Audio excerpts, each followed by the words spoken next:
Welcome in, family. It's your boy, the Silverback Cyclist. I want to welcome those of you that might be new to the channel, and those of you who've been following me for a minute, thank you for tuning in. I want to talk to you guys about a few things that have happened for me, and one of those things being that I decided to lose some weight and take this cycling thing just a bit more serious. And in doing that, I increased my FTP from about a 30 all the way up to a 42 in less than 6 months. So, you know, if you're interested in how I did this journey, stick around. I'm gonna tell you a little bit about that. So last night, it was Thursday actually, we had a 20 mile bike ride. It's a ride that I've done time and time again over the course of about 3, almost 4 months ago. And, you know, there are some segments on there that I wanted to conquer and do better. So I can remember that first night, it was a little bit of an intimidating ride, if you will, you know what I'm saying? So I decided to put in some work and drop some pounds and come back and try to conquer it again. So let me tell you a little bit about myself. So I've been cycling for as long as I can remember, but I really got into cycling about around the time COVID came along, and kind of like most of us did. And, you know, a lot of us got into cycling just for COVID and got back out of it. Well, I've continued to hang with it. You know, I'm guessing what you could say I call an avid cyclist, because I cycle a lot. And at my weight, I was 231, which made me a Clydesdale cyclist. That's a cyclist that's over 200 pounds, and I was well over the 200 pound mark, and I wanted to do something about that. So I gave up a few things. I gave up alcohol, I gave up sugar, gave up a lot of carbohydrates and whatnot. I didn't cut them out because, you know, if you're gonna be a cyclist or a runner, you need carbohydrates. So couldn't cut them out, kept them in the diet, and made some other changes. So let's talk about the VO2 Max, you know, my FTP and watts per kilogram. For those of you that don't know, these terms are used very much in the cycling community. You know, what's your FTP, what's your VO2 max, blah blah blah. And, you know, if you're talking about the VO2 max, you want to think of it as the engine in your car. And I was a big ass car with a little ass engine, so I needed to do some things to change that, and that's what I began to work on. My threshold of power wasn't much better either. You know, if you're a big boy, you need as much power in them legs as you possibly can get to push you through it, which translates into the weight per kilogram. And, you know, these are the things that I knew I needed to work on. I've known it for years and just never put in the work, you know what I'm saying? So back in December, like I said, I started this December 26th, the day after Christmas. And at that time, my VO2 max was a 30. And if I remember correctly, it said that was non-athlete, I think was the term that Garmin uses.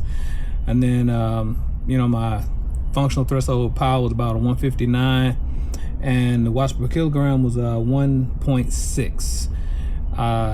The best way I know, and, you know, like, I'm no expert on this, to improve all these numbers, the first thing you need to do is lose some weight. And if you're already of a small build, then you definitely need to get your behind in the gym and start to work out. So let's talk about how I knew some things had changed. Last night's ride, or Thursday night's ride, it was a 20 mile ride, and, you know, there are 3 significant climbs. Some of my cycling friends call them hills, but I don't see them as such. I see them as climbs, because in my opinion, if it doesn't rate enough to be a true hill climb, if you will, per Garmin, then it's not a hill, it's just a climb. A small climb. You know, we're in the foothills of Georgia here, and the climbs just aren't that bad in my opinion. You know, they can be challenging, but they aren't that bad. You know, if you're into doing that sort of thing, there's a couple of challenges that are around Georgia. One of them being the Cheehaw Challenge, which is coming up in a couple of weeks. No, I did not sign up for it, but I plan to do it next year. So on that ride last night, on those 3 climbs in particular, all 3 of them I did a personal best. You know, I'm a Garmin person. I love to use my Garmin. I love to track the data. And each time we had hit one of those climbs, Garmin was telling me, you know, where I was at with it, and I wasn't particularly paying attention to it, but I was listening to it. And on each one of those climbs, it would alert me that it was a personal best. That, you know, one of the climbs I shaved almost 30 seconds off of it. So, you know, that was a big piece that played into that. And I think the biggest thing that helped me with all this was just being consistent with my training. I was learning to train with a purpose, if that makes sense. I was working on my cadence. I was working on managing my gears. And let's go back to the cadence piece. I found, you know, like I said, I'm no expert on this thing, but I found that if you work within your sweet spot of cadence, you can go longer and harder than you normally would, fumbling all over the place, switching gears, trying to make it easier for you to make that climb. The sweet spot for cadence for me is somewhere between about a 75 and an 85.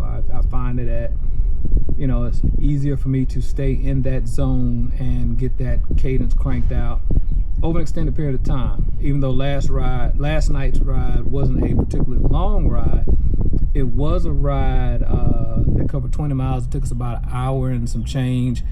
I want to say hour and 10 minutes, maybe 15 minutes. So it was a good ride. The mental side for me, now this is what's really interesting. Before I even went into this ride, I went into this ride with a mindset of, I'm gonna do better tonight, I'm gonna do it faster tonight, I'm gonna do it stronger tonight.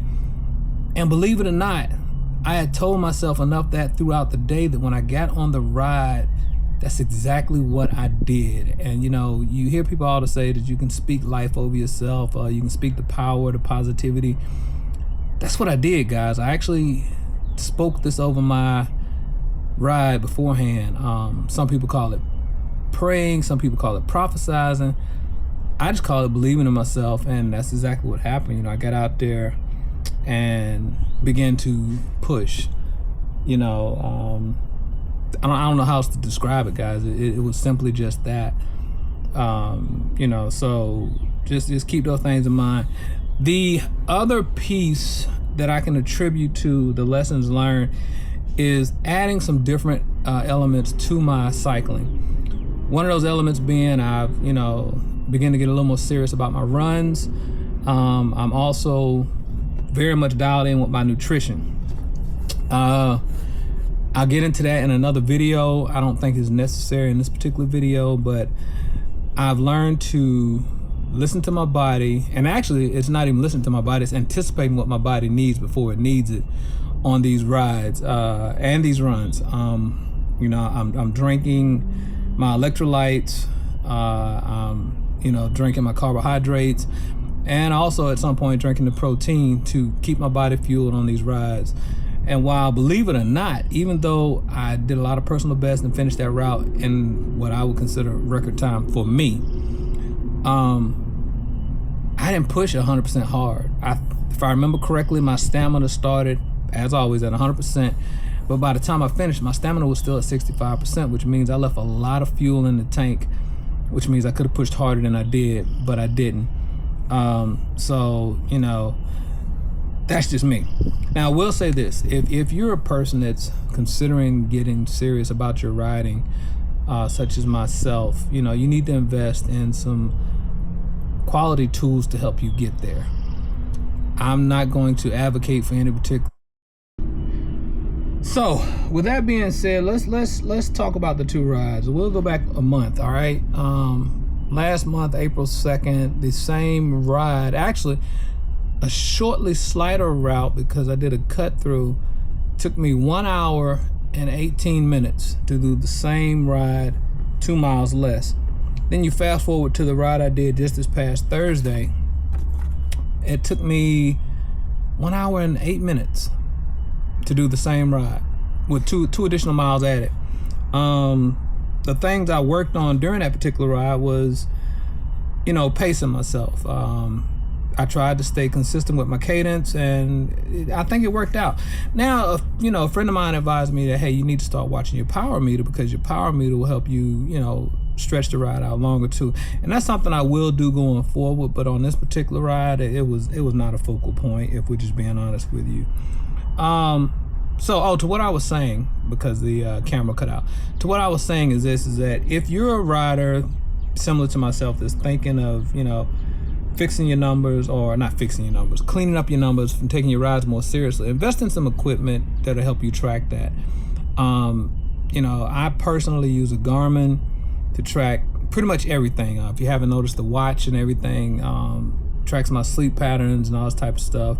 With that being said, I felt confident going into this ride because according to my Garmin, my sleep had me at peak readiness for this particular ride, which means that everything was perfect per se, per Garmin's, which meant that I shouldn't have had any excuses to go out there and not just crush this ride, which is what I did. And you know, I'm proud of myself for that.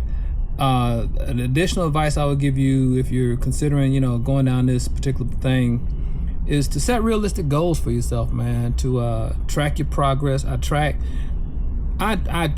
everything damn near every day, from my weight to my food to my rides, my runs. I go back and look at the numbers. I compare the data. I look at where, you know, when I was climbing this hill, how I compared to the last time I was climbing the hill. I look at all that stuff, track it all the time. And you know, I guess my last word of encouragement would be, man, you don't need to be an elite athlete to do elite things. You know what I'm saying? It should always be you versus you. It shouldn't be you versus somebody else's numbers, because you don't know where they're at on their journey. That's the best advice I can give anybody, is that your journey is your journey, man. It's nobody but you versus you. What's next for the old Clydesdale cyclist? I just signed up for a duathlon.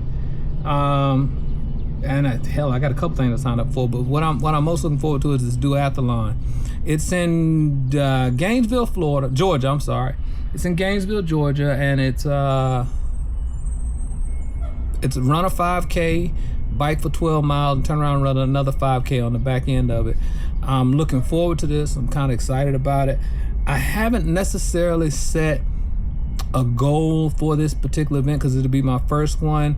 However, I am planning to do another century ride much later this year. It'll probably be late September, October. I want to wait for it to cool off, but I am going to do a half a century ride in August. It's 50-something miles.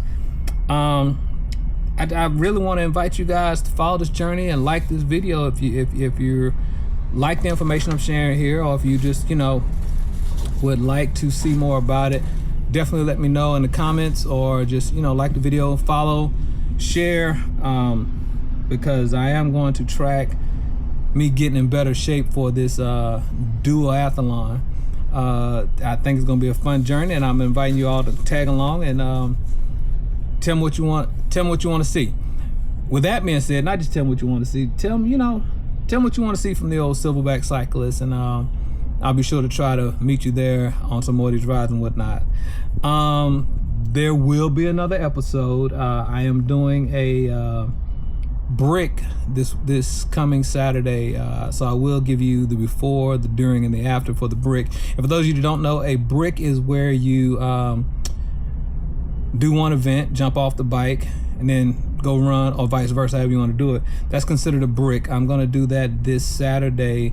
Probably going to run a couple miles and then ride. I think I'll do it in reverse. I'll go ride about 20-30 miles and jump off the bike and go brick and do maybe a 2-mile run and see how they feel, to prepare me for the duathlon coming up. So if you want to see that, let me know. Like the video, please comment, please share.